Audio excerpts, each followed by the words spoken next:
да направиме прво дистинкција што е дигитизација, што е дигитализација, а што е дигитална трансформација. Дигитизација е водиме, си запишуваме било каква трансакција или било што, ја запишуваме нели на тефтер. Во моментот кога ќе ја ставиме во некоја датабаза, дигитално, бројката станува дигитална и во тој момент сме направиле некоја дигитизација во компанијата.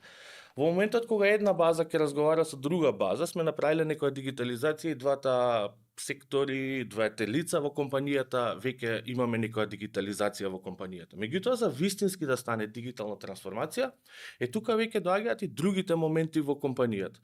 Тука веќе доаѓа дека тоа лице, и оно често што го учевме, дека не знам, Петранка од сметководство нема да сака да го имплементираме ние новото решение, затоа што она е научена така да си ги води работите и сега ако и го смениме, ќе отпорот кај вработените секогаш постои. Визијата кај како проблем, визијата кај раководството постои.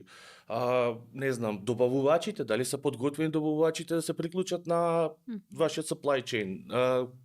Дали вашите корисници на услуги може да ви се обраќаат, имаат телефони, може би сакаат преку SMS, а вие оведувате Viber, не знам, може би немаат интернет.